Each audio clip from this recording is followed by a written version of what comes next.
Halo semuanya, balik lagi. Hari ini kita bakal bedah satu kasus pengadilan pajak yang menarik banget. Ini cerita tentang gimana seorang warga negara biasa melawan institusi pajak yang besar. Dan hasilnya itu bisa jadi pelajaran penting buat kita semua tentang aturan main. Oke, langsung aja kita mulai. Coba deh bayangin sejenak. Anda lagi santai di rumah, tiba-tiba datang surat. Pas dibuka, isinya tagihan pajak yang angkanya bikin kaget. Tapi bukan cuma soal jumlahnya, Anda merasa ada yang nggak beres, ada yang aneh sama prosesnya. Nah, apa yang bakal Anda lakuin pertama kali? Inilah dilema yang jadi pembuka cerita kita hari ini. Nah, ini dia para pemainnya. Di satu sisi ada Desi, seorang wajib pajak ya, seperti kita semua. Di sisi lain, Direktorat Jenderal Pajak, sebuah lembaga negara yang punya kekuasaan besar. Ini benar-benar kayak panggung pertarungan David lawan Goliat, tapi latarnya di ruang sidang yang penuh dengan argumen hukum yang rumit. Oke, kita mulai dari argumen pihak penggugat dulu ya. Nah, yang paling menarik di sini, kasus yang diajukan Desi ini fokusnya bukan soal dia harus bayar pajak atau enggak. Bukan itu. Argumennya jauh lebih mendasar. Pihak otoritas pajak dianggap nggak mengikuti aturan main yang mereka buat sendiri. Coba kita lihat lini masa ini, karena disinilah inti masalahnya. Pemeriksaan itu dimulai Agustus 2023. Menurut aturan, seharusnya selesai dalam 6 bulan. Kalaupun diperpanjang, batas waktu maksimalnya itu 29 Mei 2024. Tapi, lihat deh apa yang terjadi. Hasil pemeriksaannya baru diserahkan bulan Maret 2025. Ini bukan sekedar telat, ini udah hampir 1 tahun penuh lewat dari deadline terakhir.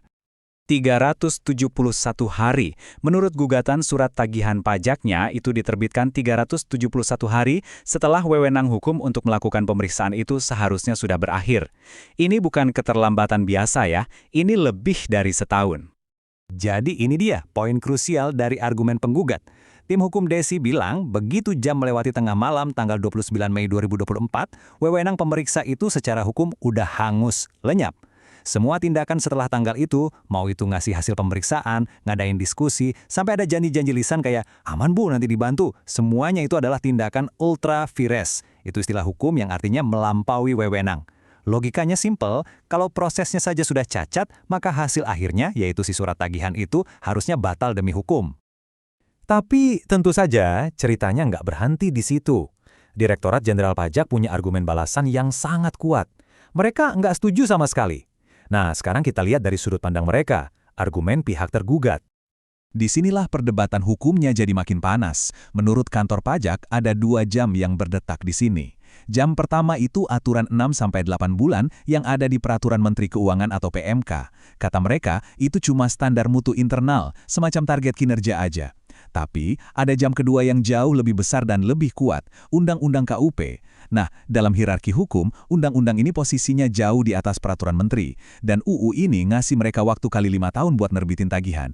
Jadi menurut mereka, selama masih dalam jendela 5 tahun itu, wewenang mereka masih sah, nggak peduli soal batas waktu di PMK. Dan kutipan ini menunjukkan dengan jelas sikap mereka. Dalam jawaban resminya, kantor pajak pada dasarnya menolak seluruh argumen penggugat, dianggap cuma interpretasi yang keliru dan sepihak. Mereka sangat yakin kalau tindakan mereka itu sepenuhnya legal karena dilindungi oleh payung hukum yang lebih tinggi, yaitu si UU KUP tadi. Oke, jadi kita punya 2 argumen yang sama-sama masuk akal dan saling bertolak belakang. Di satu sisi, ada argumen soal pentingnya taat prosedur. Di sisi lain, ada argumen soal wewenang yang diberikan undang-undang. Nah, semuanya sekarang tergantung pada gimana pertimbangan hakim dalam menafsirkan aturan main ini. Inilah pertanyaan utamanya yang harus dijawab oleh majelis hakim. Apakah aturan prosedur yang dibikin menteri itu cuma sekedar panduan, atau justru sebuah batas yang mengikat secara hukum dan nggak boleh dilanggar, bahkan oleh pemerintah sendiri? Jawaban untuk pertanyaan ini bakal menentukan nasib tagihan pajaknya Desi. Dan amar putusannya? Luar biasa.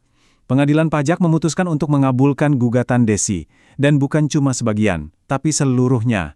Ini kemenangan total untuk wajib pajak. Pengadilan nggak sekadar membatalkan tagihan pajaknya. Mereka menyatakan surat itu batal demi hukum. Ini adalah konsep hukum yang sangat kuat. Artinya, surat tagihan itu nggak cuma dicabut, tapi dianggap tidak pernah ada secara sah sejak awal. Seolah-olah kertas itu nggak pernah dicetak, nggak pernah dikirim, nggak punya kekuatan hukum sama sekali. Kemenangan satu orang ini punya dampak yang jauh lebih besar. Yuk kita lihat kenapa putusan ini begitu penting dan pelajaran apa saja yang bisa kita ambil dari sini. Ini dia inti dari pertimbangan hakim yang jadi pelajaran berharga buat kita semua. Pertama, prosedur itu wajib. Hakim menegaskan kalau pemerintah harus patuh pada aturan yang mereka buat sendiri, itu bukan pilihan. Kedua, akuntabilitas. Putusan ini jadi sinyal keras kalau ada konsekuensi jika tenggat waktu dilanggar. Ketiga, hak warga negara. Ini adalah bukti kalau sebagai wajib pajak, kita punya hak yang dilindungi oleh hukum. Dan yang terpenting, keempat, supremasi hukum. Putusan ini menegaskan kalau hukum itu berlaku untuk semua, baik warga biasa maupun pemerintah itu sendiri. Tidak ada yang kebal hukum. Jadi, kita akhiri dengan pertanyaan ini. Kasus ini kelihatannya tentang pajak. Tapi intinya, ini tentang keadilan, tentang kepastian hukum, dan tentang keyakinan bahwa semua orang, baik warga negara maupun pemerintah, harus bermain dengan aturan yang sama. Seberapa penting sih prinsip itu dalam kehidupan kita sehari-hari? Nah, itu sesuatu yang layak kita renungkan. Terima kasih sudah menyimak.